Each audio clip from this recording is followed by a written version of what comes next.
Hi,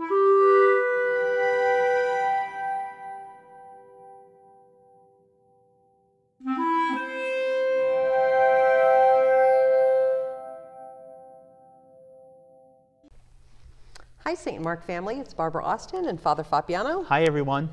We're here with another conversation with Father. And this is going to be a question from me. So, Father, Jeremiah and I are, of course, new to the parish. Right. And we've been in lots of parishes all throughout Northern Virginia and West Virginia and Maryland. Mm-hmm. But I've never been in a church that had something like this. The icon. Yes, above the tabernacle. Right. Could you spend some time explaining what that is and Sure. how it got here? Sure.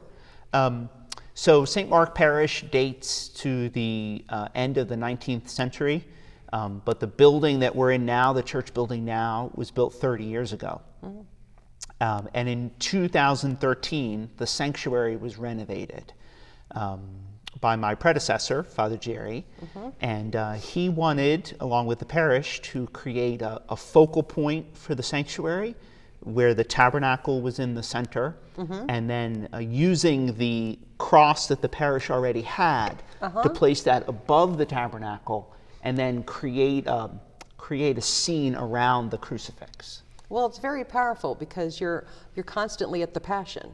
Right. And this is a very unique style of art because it's a Western style crucifix, okay. But then the art around it is an Eastern style icon. Okay. So it's the only known combination of those two styles in one presentation. And the other thing to really think about is that most parishes don't have unique commission pieces of art in their church. I mean, these panels are very unique. They were hand painted, mm-hmm. So they're really a treasure. They're beautiful. So, mm-hmm. Can you tell us, was it painted here on site, or how was it transported from somewhere? Yeah, it was painted in the artist studio, which is in Northern Virginia, and then it was shipped here. For those who are on Facebook, you can actually see pictures, if you go back in our Facebook pictures, of when the panels were brought into the church and put up there. Wow, that's really very cool. It is. So can you tell us, so it looks like the background is all in gold leaf. It is gold leaf, yes. And then we have the figures. We have the Holy Women on one side, mm-hmm. and we have the Centurion on the other. Right. And it looks like the Centurion is saying something. Yes, so the Centurion is from St. Mark's Gospel, where after Jesus dies, mm-hmm. the Centurion is the first Gentile, a non-Jewish person, to profess faith in Jesus. So the quote is from Mark's Gospel, chapter 15, verse 34, where the Centurion says, "Truly this man was the Son of God," and he's actually lifting his hands up to heaven as he's saying that.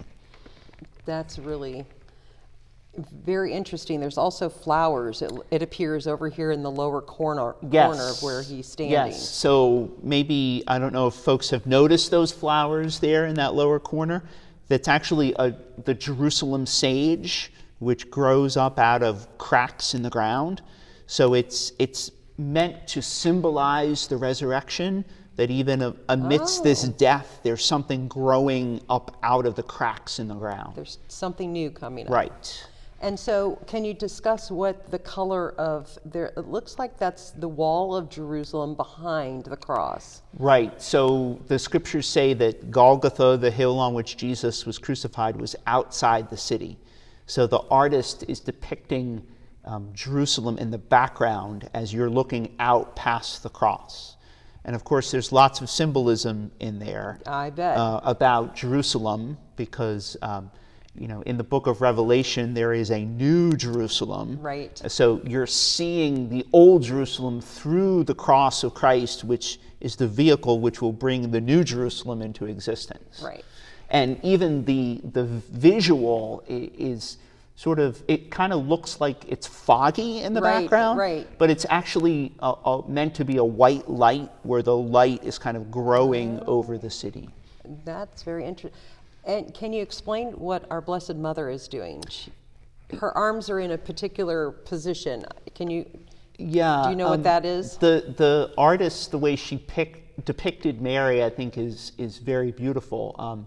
And to me, it's sort of a unique depiction. I don't think I've ever seen anything quite like it. Mary literally looks like could be cradling a baby in her arms.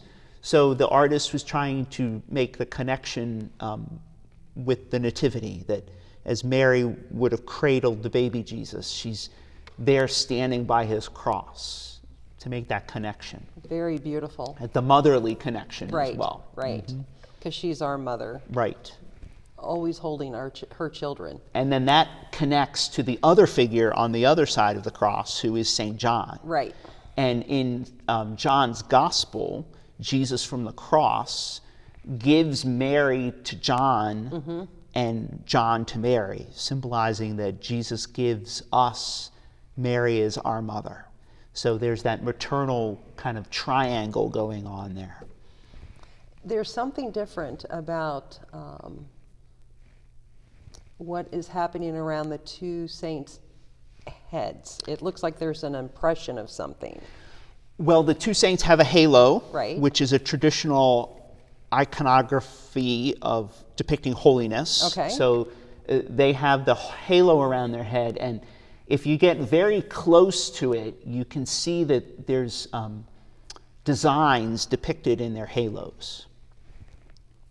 A lot of time and energy and just love has been poured into this. Absolutely. I think everything there is meant to convey something symbolically. Right. And do you know how long this took for her to paint this? You know, that I don't know. I'm going to imagine it took quite some time. Yeah. Because in iconography, it's called writing an icon. You don't paint an icon, you write it. Because you're writing in all of these spiritual components and deeper thoughts. So you have to spend a long time in the preparation of writing an icon.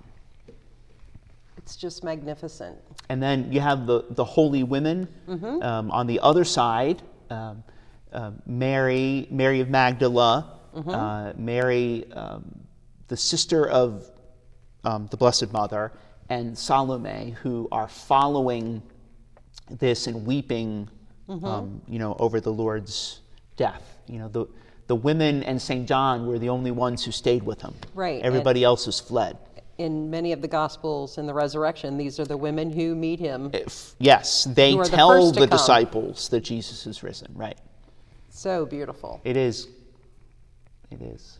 And then, of course, folks may notice at the top of the cross, the sign on the top of the cross. Yes, the INRI. Right. So that symbolizes the accusation that Pilate had written and put over the cross, which read, Jesus of Nazareth, King of the Jews. So the INRI is the abbreviation for that in Latin. Oh. There's no J in the Latin alphabet, so the J becomes an I. So it's Jesus of Nazareth, Rex means king in Latin, King of the Jews. Awesome. Very good, Father. Thank you. Of course. Well, there you have it, St. Mark family. There's an explanation of the iconography behind the altar, and I hope you enjoyed that tour as much as I did. We look forward to seeing you at the next episode with Conversations with Father.